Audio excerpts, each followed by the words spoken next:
사순절이 시작되었습니다. 교회력의 사순절이라는 것은 예수님께서 부활하시기 전 40일 동안의 기간을 말합니다. 이 기간 동안에 우리의 삶을 돌아보면서 예수님께서 가신 길을 또 돌아보고, 그래서 회개, 자숙, 절제, 고난, 그러면서 부활의 그런 날의 진정한 기쁨으로 나를 채워가기 위해서 준비하는 기간이 바로 이 사순절의 기간이다라고 할 수 있습니다. 근데 사순절은 다른 절기와는 다르게 수요일부터 보통 시작을 합니다. 그래서 제2의 수요일이다. 그래서 지난주 수요일부터가 사순절의 시작입니다. 왜 이 수요일부터 시작하게 되느냐? 원래 이 40일을 기준으로 해서 40일 동안 금식을 해야 되겠다, 이런 것이 이제 절기였는데, 원래 그 주일은 이렇게 부활절을 기념하는 그런 날이기 때문에 이 주일날은 금식을 하지 않았습니다. 그래서 보통 6주를 생각했는데 그 중에 4일이 이제 주일이 끼어 있기 때문에 그 기간은 이제 빼고, 그래서 이제 앞으로 4일을 땡겨서 수요일부터 해서 40일 동안 어쩌든지 금식을 하자, 이런 취지에서 한 600년 때부터 그레고리 1세라는 사람이 교황이 되었을 때 이제부터는 수요일부터 사순절이다, 그렇게 해서 사순절을 지키기 시작했습니다. 근데 이 교회에서 이 공식적으로 사순절을 지켜야 된다, 이렇게 정하고 난 다음부터는 사실은 40일 동안 거진 음식을 먹지 못하겠습니다. 그래서 계란으로 된 음식도 먹지 못하겠고, 고기는 당연히 먹지 못했고, 또 우유 같은 것들도 먹지 못하고 정말 간단한 그런 초라한 음식만을 먹으면서 40일 동안을 지나게 했습니다. 근데 그렇게 이제 40일 동안 이제 지나다 보니까 그게 이제 평생 한 번이면 괜찮은데, 그거는 이제 매년 하다 보니까 그 40일이 만만하지 않은 것이었습니다. 그래서 이런 짐을 좀 덜어주기 위해서 사순절이 되기 그 주일부터 가르땡 레와레라는 기간을 정했습니다. 그게 뭐냐면 그 라틴어 원어의 뜻은 고기를 거둬들인다, 그런 말입니다. 근데 그 말이 이제 지금 무엇이 된 것이냐면 카니발이라는 말이 되었습니다. 그래서 사육제, 카니발, 이 카니발이라는 것은 그래서 어디서 시작이 된 것이냐면, 이 사순절을 지키기 위해서 그 전에 너희들의 육체를 조금 이렇게 편안하게 즐기면서 시간을 보내라, 거기서부터 시작된 것이 카니발이라는 것입니다. 그림을 한번 잠깐 보시면 세계 3대 카니발이라고 이야기하는 그런 브라질, 니스, 또 베네치아, 이런 모든 카니발이 어디서부터 시작된 것이냐면, 사실은 이 사순절 전에 너희들이 이제 사순절을 할 거니까 그 전에 조금 잘 먹고 즐기면서 육체를 좀 이렇게 위로해 줘라, 거기서 시작된 것이 바로 이 사순절이 이 카니발이라는 것입니다. 어떨까요?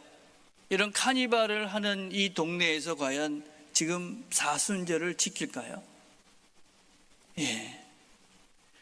어떤 면에서는 그 경건의 시간을 좀 잘 지키기 위해서, 그렇죠? 그것을 준비하는 그런 시간으로 만들어졌던 이 카니발이라는 시간이 이제는 그런 원래 본질적으로 추구해야 되는 그런 사순절의 의미는 이미 변질되어져서 사라져버리고, 사람들의 욕망과 광란의 시간이 되어져서 어떤 면에서는 더 사람들의 욕망과 어떤 우리의 욕심을 더 드러내는 그런 쾌락을 추구하는 시간으로 변질되어져 버렸습니다. 조금씩 타협을 한 것이죠. 수요일에서, 그 다음에 이제 너희들의 육체를 조금 좀 쉬면서, 그러고 난 다음에 40일을 지켜라, 그렇게 했던 것이 결국은 본질이었던 이 사순절의 의미는 사라져버리고, 카니발, 인간의 광적인 쾌락과 그런 광란의 시간인 카니발만 지금 흔적이 남아져 있습니다. 우리의 사순절을 한번 생각을 해보면서 우리가 읽은 본문으로 한번 같이 가봅시다. 이사야 58장은 사실 그 전에 이스라엘 백성들이 70년 동안 이 바벨론에서 포로가 되었습니다. 그리고 다시 그 나라, 가나안으로 이제 예루살렘으로 돌아왔습니다. 그런데 이 가나안으로 돌아왔으니까 뭔가 이제 회복이 된 것 같았습니다. 근데 현실은 기대만큼 그렇게 밝지 않았습니다. 공동체 안에서 여러 가지 영적인 윤리적인 그런 균열이 있었습니다. 이들은 가나안으로 돌아왔지만 여전히 안식일을 바르게 지키지 못했습니다. 그리고 여러 가지 종교적인 행위를 했지만 그들의 그 종교적 행위 속에는 진정성과 하나님을 향한 바른 마음이 없었습니다. 불의와 폭력과 거짓과 그리고 많은 거짓된 우상을 섬기는 예배적 요소들이 여전히 그들 가운데 있었습니다. 그런데 그들에게 더 큰 문제는 그런 문제가 있다는 것 자체를 몰랐다는 것이 더 큰 문제였습니다. 오늘 우리가 읽었던 본문에서 이렇게 말하죠. 그들이 이렇게 얘기합니다. 우리가 금식하되 어찌하여 주께서 보지 아니하시며 우리가 마음을 괴롭게 하되 어찌하여 주께서 알아주지 않습니까? 날마다 하나님을 찾는다고 이야기를 하고 공의를 행한다고 이야기를 하고 하나님을 가까이 하는 것을 즐거워합니다, 이렇게 이야기를 하고 있는데, 그러면서 이들은 내가 금식도 합니다. 근데 왜 하나님은 나를 보아주지 않습니까? 이렇게 이야기합니다. 이건 단순한 탄식이 아닙니다. 이건 본질을 모르면서 어떤 형식적인 종교 활동을 하면 하나님을 움직일 수 있다라는 잘못된 신앙적 형태에서 나온 불만입니다. 그럼 금식이 뭐라고 생각하십니까? 금식 해보셨습니까? 예, 금식 하셔야 됩니다. 신앙생활을 하면서 금식은 당연히 우리가 해야 되는 영적인 훈련, 성경이 이야기하고 있는 중요한 신앙의 한 근본이기도 합니다. 근데 이 금식이라는 것은 단순히 식사량을 조절하는 것이 아닙니다. 금식이라는 것은 무엇이냐면 내가 먹는 것조차도 포기하고 하나님께로 나간다. 내가 먹는 것을 포기하고 하나님 앞에 나간다. 그리고 내 먹는 모든 것들을 포기하고 그 자리에 하나님으로 채워간다. 그것이 금식의 올바른 의미입니다. 근데 이들은 이렇게 얘기합니다. 하나님, 내가 금식하면서 내 마음을 괴롭게 했습니다. 내가 이렇게 내 자신을 힘들게 할 정도로 나를 괴롭게 하는 금식을 했으니까 하나님이 내가 원하는 것을 해 주셔야 됩니다. 이렇게 이야기하는 거죠. 또 그들은 이야기합니다. 내가 하나님의 길을 기뻐했습니다. 근데 그들은 그렇게 하나님 자체를 기뻐한 것이 아니라 그런 종교적 행위를 하면서 스스로 자기가 만족하는 종교 활동을 했다 하는 것입니다. 우리가 종교 활동을 할 수 있습니다, 여러분. 예배를 드리고 금식을 할 수 있고 기도를 할 수 있죠. 근데 그것이 자기 자신의 만족과 자기 자신의 욕구를 위한 종교 행위라면 그것은 아주 잘못된 것이죠. 자기 만족, 또 다른 사람들이 뭔가 알아주는 인정 욕구를 추구하기 위해서 여러 가지 헌신하고 봉사하고 기도하고 예배합니다. 그리고 내가 이 정도의 어떤 종교 활동을 했으니까 나의 잘못된 것들도 하나님이 다 용서해 주실 것이다 라는 보상과 공로주의, 이런 것들로 스스로가 만족합니다. 아주 위험한 것입니다. 하나님께서 나에게 용서해 주시는 이런 모든 것들은 은혜가 아니라 내가 이것을 했기 때문에 나는 충분히 용서받을 수 있는 존재야 라는 식의 인식은 아주 근본적으로 신앙적으로 아주 근본이 잘못된 것이죠. 그러면서 이런 것들을 추구하면서 속은 여전히 자기 자신만을 위해서 자기 자신의 안락함과 평안함과 쾌락을 추구해 가면서 바깥으로는 종교 행위를 하기 때문에 거룩한 척하면서 신앙의 걸을 걸어갑니다. 그러면서 하나님께 요구합니다. 하나님, 왜 안 들어주십니까? 이만큼 했으니까 하나님 당연히 해주셔야죠. 내가 이렇게 헌신했으니까 우리 자녀 문제는 해결해 주셔야죠. 내가 교회를 이렇게 섬겼으니까 이 정도는 해주셔야죠. 사람들에게도 그런 은연중에 그런 표시를 내죠.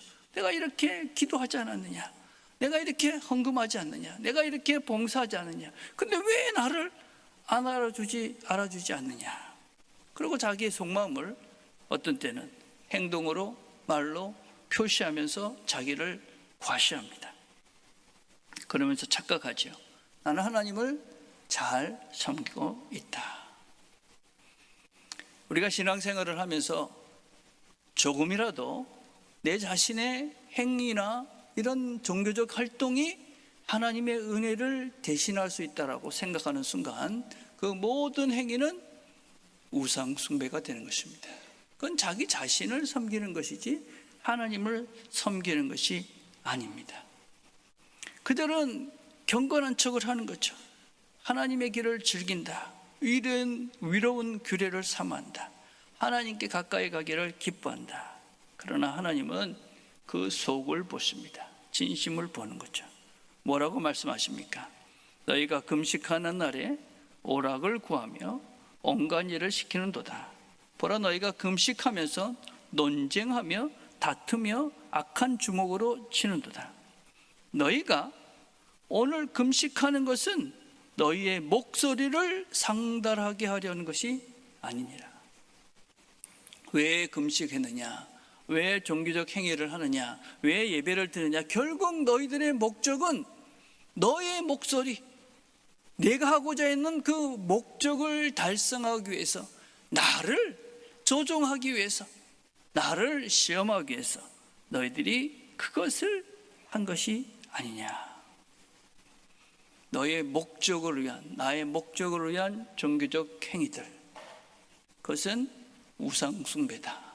하나님을 섬기는 것이 아니다. 그리고 하나님은 그런 우리의 속내를 너무나 잘 알고 계신다. 하나님이 기뻐하시는 금식이 무엇이냐?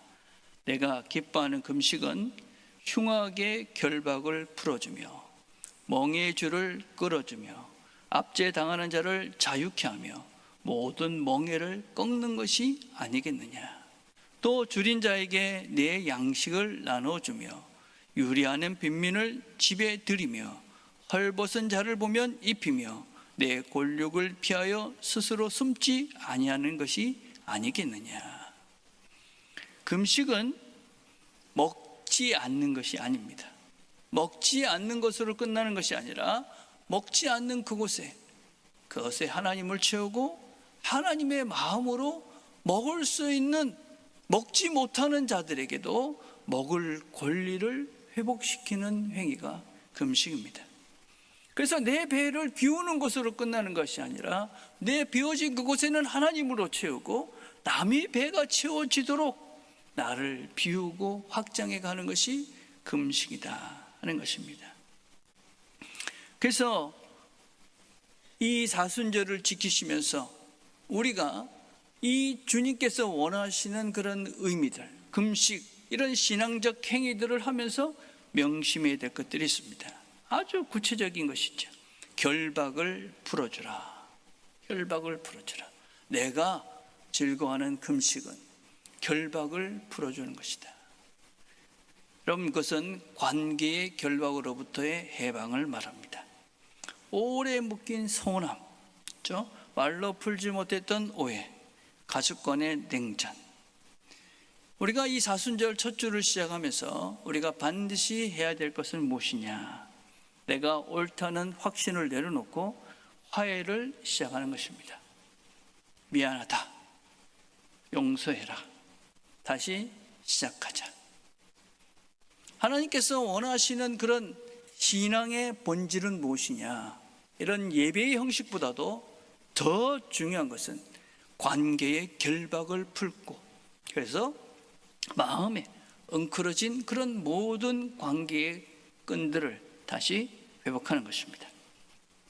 멍에를 꺾으라고 말씀하십니다. 힘의 사용 방식을 바꾸라는 것입니다. 본문은 너희가 금식을 하면서 사람을 부린다, 그렇게 이야기합니다. 그것은 사람을 내 마음대로 하려고 조종하고 통제하려는 그런 자세들을 말합니다. 가족에게, 교회 안에서 약자들에게 내 기분, 내 감정을 그냥 멍에처럼 얻는 것을 말합니다. 그래서 금식은 음식의 절제보다 혀와 말의 행동의 절제로부터 시작됩니다. 그래서 우리가 금식을 하고 이 사순절에 명심해야 될 것은 나의 힘의 방향을 그전에는 다른 사람을 억누르고 통제하는 것에서 시작됐다면 나의 힘의 방향을, 내가 할 수 있는 힘을 다른 사람들을 기꺼이 섬기는 것으로 내려가는 것을 의미합니다.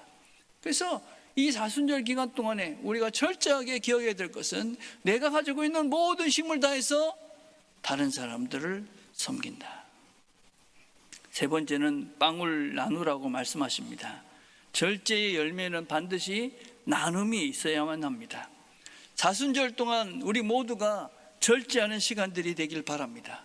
커피 한 잔을 줄이십시오. 간식을 줄이시고 온라인 쇼핑을 줄이시고 불필요한 외식을 줄이시고, 그리고 그것들을 절제하십시오. 그리고 그것을 가지고 하나님은 우리에게 물으실 것입니다. 네가 절제한 걸 가지고 누구를 살려느냐 물으실 것입니다. 내 절제를 통해서 누가 회복되었느냐. 그래서 우리가 나의 것을 절제해서 우리가 구체적으로 다른 사람들을 돕고 회복하는 일에 사용을 해야만 합니다.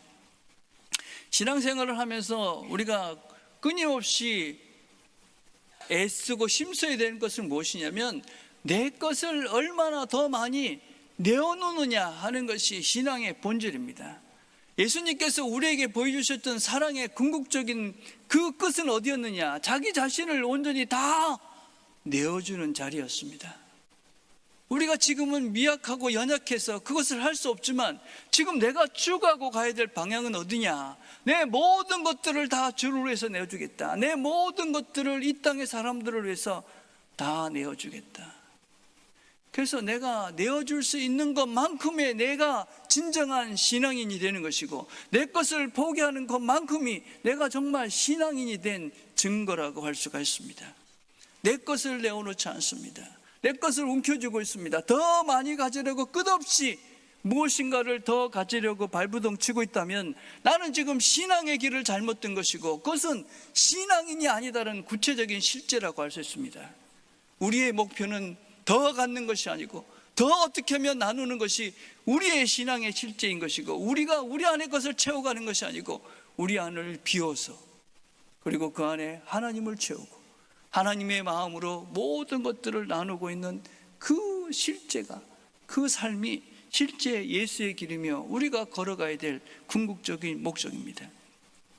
그래서 우리가 끊임없이 내 것들은 뭉쳐지고 나누지 않고 베풀지 않고 그것을 움켜쥐고 나누지고 있지 않다면 그것은 돈의 많고 적음이 아닌 것이죠. 그렇다면 내 신앙은 내가 나누는 것이 아무것도 없다, 베푸는 것이 아무것도 없다, 내 신앙의 실제는 아무것도 아닌 것입니다.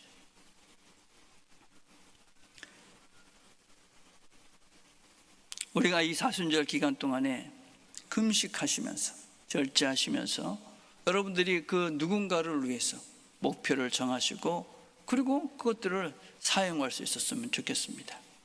그래서 여러분들이 커피를 절제하시고 하루를 금식하시고 사순절 기간 동안 누군가의 목표를 정하고 작은 나눔을 실천하는 것입니다. 여러분 평소에 관심이 있었던 그런 기관에 기부를 하는 것입니다. 그렇죠? 저희들이 간 그 필리핀 산지에는 선풍기도 하나가 없습니다. 지금 거기 날씨가 34도라고 그럽니다. 그 조그만 교실에 그 조그만 아이들이 뽀글뽀글 거리는데 34도가 되는, 정말 아무런 방비가 없고 그냥 땡볕에 있는 그곳에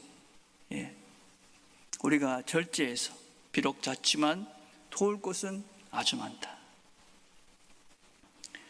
우리가 보통 이렇게 설교를 들으며 은혜 받았습니다, 그런 얘기를 합니다. 은혜 받았다, 그것은 종종 내 생각과 참 맞는 말씀을 들었습니다. 그렇게 이해할 때가 참 많습니다. 그렇죠. 물론 이건 좋은 깨달음일 수 있습니다. 근데 말씀은 사실은 우리로 하여금 불편하게 합니다. 불편하게, 뭔가 부딪히게 하죠. 내가 하기 싫은 것을 하라고 하죠. 근데 그 말씀에 내가 아멘 하는 것입니다.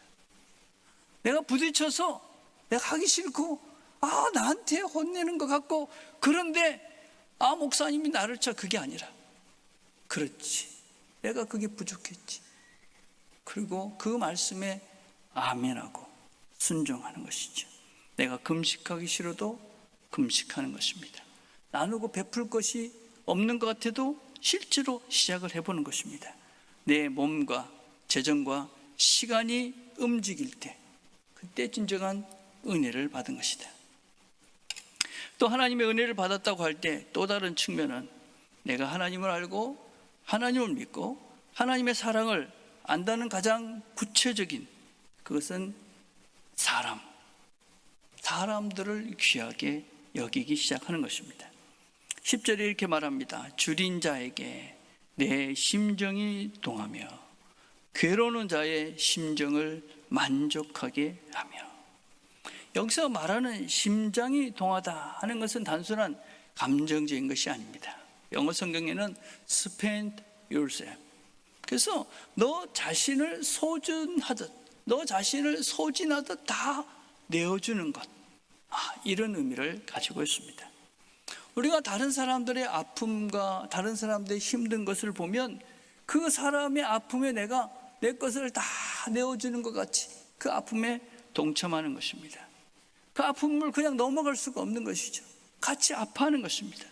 그런 사람이 진정 은혜를 받은 것이고, 그런 사람들은 그 한 사람 한 사람들을 소중히 여기는 것입니다. 사람이 소중하기 때문에, 그죠? 내가 가진 물질이나 내가 가진 어떤 다른 것보다도 그 사람이 소중하기 때문에 내 것을 기꺼이 나눌 수 있는 사람입니다. 그래서 우리가 신앙생활을 하면서 내가 은혜를 받았다, 옆에 있는 사람들이 소중하게 보이는 것입니다. 소중하게. 그 사람들을 경계하고 조심하고 이런 것이 아니라 어떻게 하면 이 사람들과 더불어 함께 갈 것인가. 그래서 그 사람들을 품고 환대하며 같이 가고 같이 바라보고, 그렇게 그 사람들을 귀하게 여기는 사람, 그 사람들이 은혜를 받은 것이죠. 여러분, 하나님을 바르게 예배한다, 바르게 기도한다, 바르게 금식한다. 그러면 그 안에 무엇이 들어올까요? 당연히 하나님의 마음이 들어오는 것이죠. 하나님의 마음. 내 마음속에 바르게 예배를 드리고 있다. 하나님의 마음이 들어오는 것이 하나님의 마음. 하나님의 마음은 무엇입니까? 사람을 사랑하는 것입니다. 사랑하는 것. 하나님의 자비가, 긍휼이, 인내가 내 마음속에 들어오는 것이죠. 거기서부터 우리의 진정한 신앙의 길들이 열리는 것이고 그 길을 가기 시작하는 것입니다. 그렇게 우리가 참된 금식의 자리, 예배의 자리, 기도의 자리가 되면 거기서 빛과 치유가 시작이 됩니다. 10절에 이렇게 말합니다. 줄인 자에게 내 심정이 동하며 괴로운 자의 심정을 만족하게 하면 내 빛이 흑암 중에서 떠올라 내 어둠이 낮과 같이 될 것이며, 여호와가 너를 항상 인도하여 메마른 곳에서도 내 영혼을 만족하게 하며 내 뼈를 견고하게 하리니 너는 물된 동상 같겠고 물이 끊어지지 아니하는 샘 같을 것이라. 내게서 날짜들이 오래 황폐한 곳을 다시 세울 것이며 너는 역대에 파괴된 기초를 쌓으리니 너를 일컬어 무너진 자를 보수하는 자라 할 것이며 길을 수축하여 거할 곳이 되게 하는 자라 하리라. 우리가 이렇게 참된 기도의 자리, 참된 금식의 자리, 그런 하나님을 온전히 예배하는 자가 되면 내 빛이 흑암 중에서 떠올라 내 어둠이 낮과 같이 될 것이다. 물된 동산과 같이 될 것이다. 황폐한 것을 보수하는 자, 그래서 수축할 것을 다시 회복하는 자가 될 것이다. 하나님은 우리를 향해서 무엇이 되라고 말씀하시냐? 너희가 무엇이냐? 빛이라고 말씀하십니다. 내 빛이 새벽같이 비칠 것이다. 그러면 내 치유가 급속하게 될 것이다. 내 의가 내 앞에 향하고 여호와의 영광이 내 뒤에 호야하고 내가 부를 때에 여호와가 응답하겠다. 어떤 면에서는 우리의 방향만 조금 바꾸면 우리가 하나님의 은혜를 얼마나 풍성히 누릴 수 있을지 모릅니다. 내가 더 받겠다, 누리겠다, 더 많이 가지며 살겠다 해서 더 많이 베풀겠다, 더 많이 나누겠다, 더 많이 섬기겠다 라고 방향을 바꾸는 순간 우리의 삶이 빛이 되는 것이고 치유가 급속하게 일어나는 것이고 여호와의 영광이 내 뒤에 있고 여호와를 부를 때 하나님께서 응답하시는 것을 우리가 경험하게 된다 하는 것입니다. 예수님은 광야 40일 동안 굶으셨습니다. 여러분, 그 광야 40일의 그 기간은 수련의 시간이 아닙니다. 그 시간은 자기의 모든 것들을 비워서 하나님께 순종하기 위한 순종의 시간이었습니다. 예수님의 십자가는 억압과 죄와 멍에를 담당하신 것입니다. 자기를 온전히 내어주신 자리, 그것이 바로 십자가의 자리입니다. 모든 것을 다 쏟아내셨습니다. 그런데 그것이 빛이었습니다. 그것이 바로 부활로 이어졌고, 그래서 그 부활의 빛이 온 세상을 비췄고 모든 사람들에게 생명의 길을 열어주었습니다. 우리가 하나님의 은혜를 받고 십자가의 길을 걷는다는 것은 내 자신을 내어주는 시간, 내 자신의 모든 것들을 기꺼이 사랑하기 때문에 기쁨으로 내어줄 수 있는 그 존재가 되는 것, 그것이 우리가 걸어가야 될 궁극적인 목적지라고 할 수 있습니다. 이번 사순절을 시작하시면서 여러분들이 다 한번 목표를 세워보셨으면 좋겠습니다. 무엇보다도 첫 번째는 하나님과의 거래를 회개했으면 좋겠습니다. 내가 이렇게 했으니까 하나님 해주셔야 됩니다. 혹시 그런 마음이 있다면 오늘 내려놓읍시다. 하나님은 거래 상대가 아닙니다. 나를 사랑하시는 아버지시다. 사랑하시기에 하나님은 충분히 우리에게 좋은 것을 주시는 분입니다. 이 하나님 아버지를 믿으시고 더 이상 거래하려 하지 마시고 내가 은혜 속에 사는 존재인지를 다시 한번 깊이 깨닫는 시간이 되길 바랍니다. 두 번째는 우리의 관계의 멍에를 하나 꼭 풀어줍시다. 이번 주에 불편했던 그 사람 먼저 전화해서 길게 말 못해도 괜찮습니다. 그냥 잘 지냈냐고, 밥 한번 같이 먹자고, 혹시 더 하실 수 있으면 그동안 내가 미숙했다고. 그래서 그 관계의 그 멍에를 풀어내는 이 사순절의 시간이 되길 바랍니다. 혹시라도 여러분 마음속에 그렇게 불편한 사람이 있다면 이 사순절 기간 동안 기도하시면서 그 관계의 멍에를 풀어가시기를 바랍니다. 나눔이 있는 금식을 시작합시다. 하나만 줄이십시오. 여러분, 간식을 줄이시든지 소비를 줄이시든지 또 여러분들이 줄일 수 있는 그 하나를 줄이시고 그리고 그것을 잘 전략하셔서 절제하셔서 그리고 그것으로 누군가의 빵이 돼서 누군가의 굶주림을 채워줄 수 있는 실제로 다가갔으면 좋겠습니다. 여러분, 그럴 때 우리가 무엇이 되느냐? 빛이 된다. 빛. 빛은 관념이 아닌 것입니다. 관념이 아니고 내가 그렇게 실제적으로 하나님의 말씀에 순종해서 실제적인 내 순종으로 삶이 이어질 때 그 삶의 그 순간이 빛이 되어지고 그 빛을 통해 주변의 사람들이, 배고픈 자들이, 가난한 자들이, 황망한 자들이 다시 빛을 얻고 힘을 얻는 시간이 되는 것입니다. 그 빛을 비추어내는 이 사순절 기간이 되길 주님의 이름으로 축복을 드립니다. 기도하겠습니다.